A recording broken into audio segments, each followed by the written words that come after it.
और मेरे प्रिय छात्रों, इतिहास विषय में आज हम 10वां पाठ मराठी सत्ता का विस्तार लेकर प्रस्तुत हैं। मराठों द्वारा लड़े गए स्वतंत्रता युद्ध के प्रारंभ में मुगल सत्ता आक्रामक थी तो मराठों की नीति सुरक्षात्मक थी। स्वतंत्रता युद्ध के अंत में स्थिति उलट गई। मराठों ने आक्रमण की और मुगलों ने सुरक्षा की नीति अपनाई। 18वीं शताब्दी के उत्तरार्ध में मराठों ने मुगलों को पराजित कर लगभग संपूर्ण भारत में अपनी सत्ता का विस्तार किया। हम इस पाठ में इसी बात का अध्ययन करेंगे। शाहू महाराज को मुक्त किया गया। औरंगजेब की मृत्यु के पश्चात दिल्ली की सत्ता को लेकर उसके पुत्रों में संघर्ष प्रारंभ हुआ। शाहजादा आजम शाह दक्षिण में था। राज सिंहासन पाने के लिए वह बड़ी तत्परता से दिल्ली की ओर चल पड़ा। राजपुत्र शाहू उनके अधिकार में थे। आजम शाह ने सोचा कि शाहू महाराज को मुक्त किया जाए तो महारानी ताराबाई और शाहू महाराज के बीच छत्रपति की गद्दी को लेकर विवाद उत्पन्न होगा और मराठी सत्ता निर्बल हो जाएगी। इसलिए उसने शाहू महाराज को मुक्त किया। शाहू महाराज का राज्याभिषेक। मुक्त होते ही शाहू महाराज महाराष्ट्र की ओर चल पड़े। कुछ मराठी सरदार उनसे आकर मिले, परंतु महारानी ताराबाई ने छत्रपति पद पर शाहू महाराज के अधिकार को मान्य नहीं किया। पुणे जिले में भीमा नदी के किनारे खेड़ नामक स्थान पर शाहू महाराज और महारानी ताराबाई के सैनिकों के बीच युद्ध हुआ। इस युद्ध में शाहू महाराज की विजय हुई। उन्होंने सातारा को जीत लिया और स्वयं का राज्याभिषेक करवाया। सातारा मराठा राज्य की राजधानी बनी। कुछ समय तक शाहू महाराज और महारानी ताराबाई के बीच विरोध जारी रहा।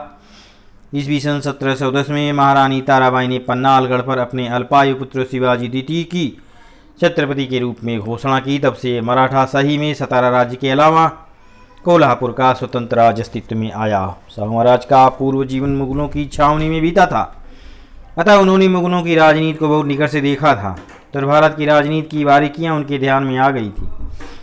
मुगल सत्ता के शक्तिशाली पक्ष और दुर्बल पक्ष से वे भली भांति अवगत हो गए थे। इसके अलावा मुगल दरबार के प्रभावशाली लोगों से उनका परिचय भी हुआ था। इन सभी बातों का उपयोग उन्हें बदलती परिस्थिति में मराठों की राजनीति की दिशा निश्चित करने के लिए हुआ। मराठों के राज्य को नष्ट करना यह पहले से औरंगजेब की नीति थी, परंतु उनके उत्तराधिकारियों ने इस नीति का त्याग किया था। फलतः अब मुगल सत्ता के साथ संघर्ष करने के स्थान पर उसके रक्षक के रूप में आगे आना और इसी में से अपनी सत्ता का विस्तार करना, यह नई राजनीतिक नीति मराठों ने अपनाई। नए मंदिर का निर्माण करवाने से जो पुण्य प्राप्त होता है वही पुण्य पुराने मंदिर के जीर्णोद्धार करने से मिलता है। यह नीति सूत्र था। मुगल सत्ता को जितना भय पश्चिमोत्तर से होने वाले ईरानी अफगानी आक्रमणों से था, उतना ही खतरा आसपास के स्थानीय सत्ताधीशों पठान राजपूत जाट रूहेलों से था। इसके अलावा दरबार में चलने वाली प्रतिस्पर्धा और आपसी संघर्ष के कारण भी मुगल सत्ता भीतर से खोखली हो चुकी थी। फलतः दिल्ली दरबार को मराठों की सहायता की आवश्यकता अनुभव हो रही थी। बालाजी विश्वनाथ मुगलों की कैद से शाहू महाराज के मुक्त होने के बाद उन्होंने बालाजी विश्वनाथ भट्ट को पेशवा बनाया। बालाजी मूलतः कोकड़ के श्रीवर्धन गांव का था। वह पराक्रमी और अनुभवी था। उसने अनेक सरदारों को यह समझा बुझाकर कि शाहू महाराज ही मराठी सत्ता के सच्चे अधिकारी हैं, उन्हें शाहू महाराज के पक्ष में कर लिया। कान्होजी आंग्रे मराठी नौसेना का प्रमुख था। उसने ताराबाई का पक्ष लिया और शाहू महाराज के प्रदेशों पर हमले किए।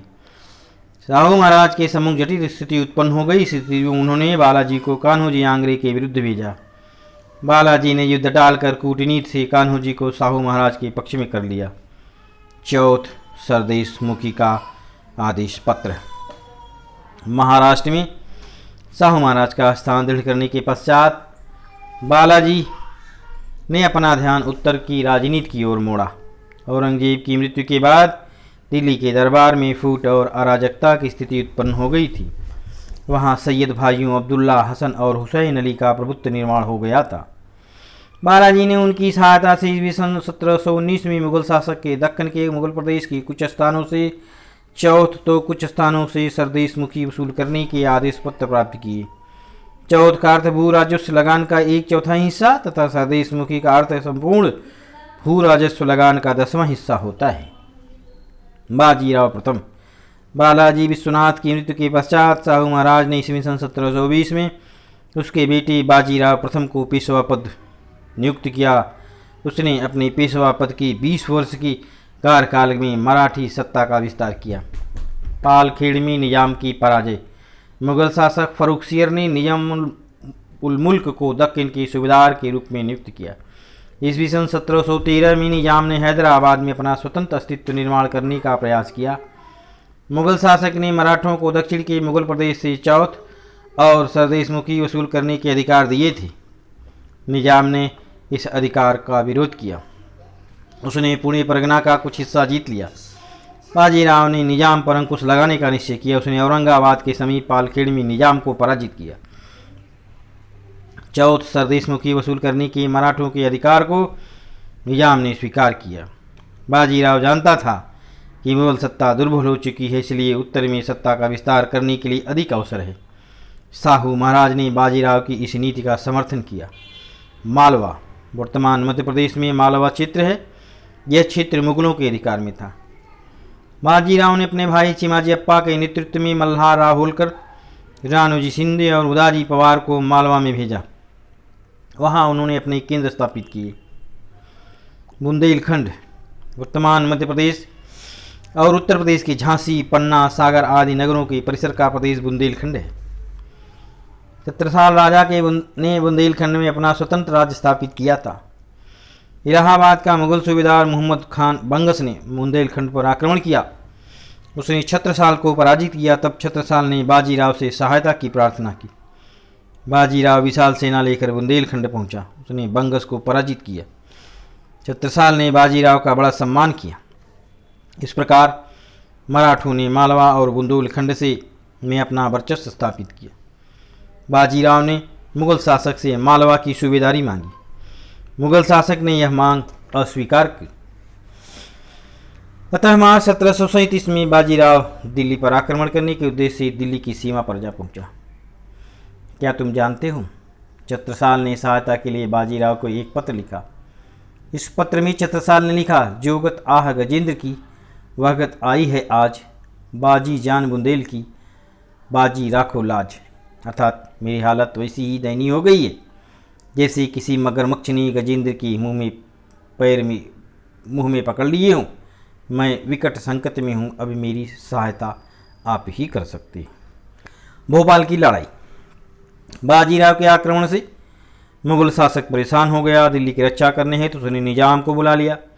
विशाल सेना के साथ निजाम ने बाजीराव पर आक्रमण किया। बाजीराव ने उसे भोपाल में पराजित किया। निजाम ने मराठों को मालवा की सूबेदारी का आदेश पत्र मुगल शासक से प्राप्त करवा देना स्वीकार किया। पुर्तगालियों की पराजय।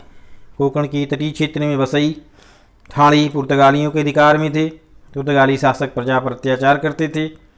बाजीराव ने अपने भाई चिमाजी अप्पा को उनका दमन करने के लिए भेजा। उसने ठाणे और आसपास का प्रदेश जीत लिया। इसके पश्चात ईस्वी सन 1739 में उसने वसई के किले को घेर लिया। किला बहुत मजबूत था। पुर्तगालियों के पास प्रभावी तोपें थीं, परंतु चिमाजी ने बड़ी जटिलता से घेरा जारी रख पुर्तगालियों को आत्मसमर्पण करने के लिए विवश किया। परिणामतः वसई का किला और पुर्तगालियों का बहुत बड़ा प्रदेश मराठों के अधिकार में आया।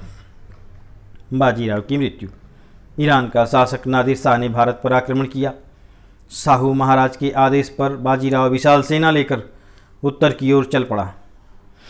वह बुरहानपुर तक पहुंचा था, परंतु तब तक नादिर शाह दिल्ली की विपुल संपत्ति लूटकर अपने देश को लौट आया। अप्रैल 1740 में नर्मदा के तट पर रावेरखेड़ी में बाजीराव की मृत्यु हुई। बाजीराव उत्तम सेनानी था। बाजीराव ने अपनी वीरता और पराक्रम से उत्तर भारत में मराठों का वर्चस्व स्थापित किया। उसने मराठी सत्ता को संपूर्ण भारत के स्तर पर एक शक्तिशाली सत्ता के रूप में स्थान प्राप्त करवाया। उसके कार्यकाल में शिंदे, होलकर, पवार, गायकवाड़ घराने आगे आए। इस प्रकार से हमारा ये पाठ समाप्त होता है। धन्यवाद।